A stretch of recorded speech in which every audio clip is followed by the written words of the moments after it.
ನಕ್ಸಲರಿಗೆ ಸರ್ಕಾರ ಶರಣಾಗಿದೆಯೋ? ನಕ್ಸಲರು ಶರಣಾಗಿದ್ರೆ ಅವರು ಕಂಡೀಷನ್ ಹಾಕ್ತಿರ್ಲಿಲ್ಲ.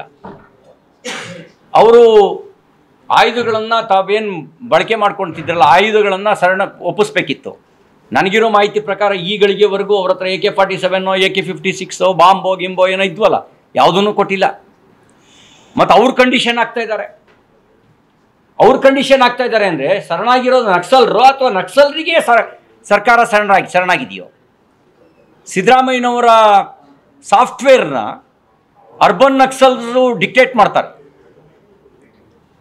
ಅವರ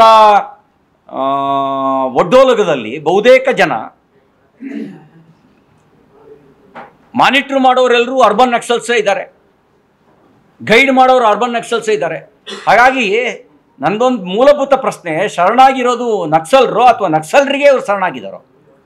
ನಕ್ಸಲರಿಗೆ ಇವ್ರು ಶರಣಾಗಿಲ್ಲ ಅನ್ನೋದಾದರೆ ಅವರಿಗೆ ನೆರವು ಕೊಡ್ತಿದ್ದವ್ರು ಯಾರು ಪತ್ತೆ ಹಚ್ಚಬೇಕು, ಆಯುಧಗಳು ವಶಕ್ಕೆ ತಗೊಳ್ಬೇಕು, ನೆರವು ಕೊಡ್ತಾ ಇದ್ದಂಥವ್ರನ್ನ ಬಂಧಿಸಬೇಕು, ಕಾನೂನು ಕ್ರಮ ಆಗಬೇಕು.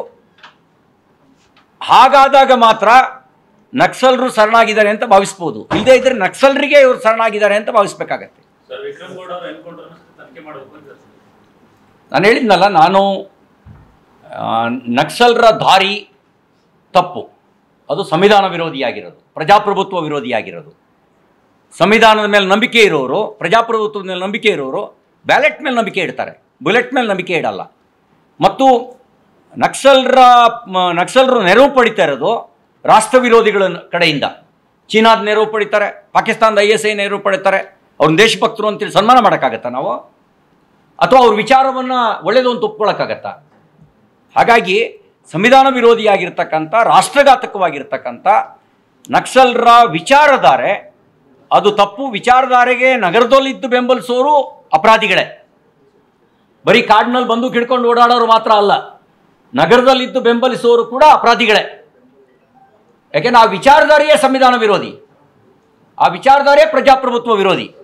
ಆ ವಿಚಾರಧಾರೆಗೆ ಯಾರಾದರೂ ಸಿಂಪತಿ ಇಟ್ಕೊಂಡಿದ್ರೆ ಅದನ್ನು ಸಂವಿಧಾನ ಪರ ಅಂತ ನಾವು ಸರ್ಟಿಫಿಕೇಟ್ ಕೊಡೋಕ್ಕಾಗಲ್ಲ.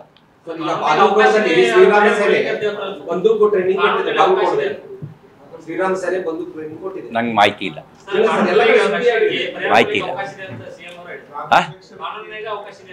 ನಾನು ಪರಿಹಾರದ ಬಗ್ಗೆ ನಾನು ಪ್ರಶ್ನೆ ಮಾಡ್ತಿಲ್ಲ. ಕಂಡೀಷನ್ ಯಾರು ಹಾಕ್ಬೇಕು? ತನಿಖೆಗೆ ಸಹಕರಿಸ್ಬೇಕೋ ಬೇಡವೋ? ಅವ್ರ ವಿಚಾರಧಾರೆಯನ್ನು ಬಿಟ್ಟು ಬಂದಿದ್ದಾರೋ ಅಲ್ಲ, ಅವ್ರ ವಿಚಾರಧಾರೆಯನ್ನು ಬಿಟ್ಟು ಬಂದಿದ್ದಾರೋ, ವಿಚಾರಧಾರೆ ಇಟ್ಕೊಂಡು ಸಂದರ್ಭಕ್ಕೆ ತಕ್ಕಂತೆ ವರ್ತನೆ ಮಾಡ್ತಿದ್ದಾರೋ ಗೊತ್ತಾಗಬೇಕಲ್ಲ. ವಿಚಾರಧಾರೆಯನ್ನು ಸಮರ್ಥನೆ ಮಾಡಿಕೊಂಡ್ರೆ ಆ ವಿಚಾರಧಾರೆ ಸಂವಿಧಾನ ವಿರೋಧಿ, ಆ ವಿಚಾರಧಾರೆ ರಾಷ್ಟ್ರಘಾತಕವಾಗಿರೋದು, ಆ ವಿಚಾರಧಾರೆ ಪ್ರಜಾಪ್ರಭುತ್ವ ವಿರೋಧಿ. ಹಾಗಾಗಿ ಆ ವಿಚಾರಧಾರೆಗೆ ಸಮರ್ಥನೆಯನ್ನು ಯಾರೂ ಕೊಡಬಾರ್ದು. ಆ ವಿಚಾರಧಾರೆನೇ ಬಿಟ್ಟು ಪರಿವರ್ತನೆ ಆಗಿದ್ದರೆ ಅವ್ರು ತನಿಖೆಗೆ ಸಹಕರಿಸಬೇಕು. ಯಾರ್ಯಾರು ಈ ನೆಟ್ವರ್ಕ್ ಜೊತೆಗಿದ್ದಾರೆ ಅನ್ನೋದು ಬಹಿರಂಗ ಆಗಬೇಕು, ವೆಪನ್ಸ್ ಸರೆಂಡರ್ ಮಾಡಬೇಕು, ಇದೆಲ್ಲ ಆಗಬೇಕಲ್ಲ.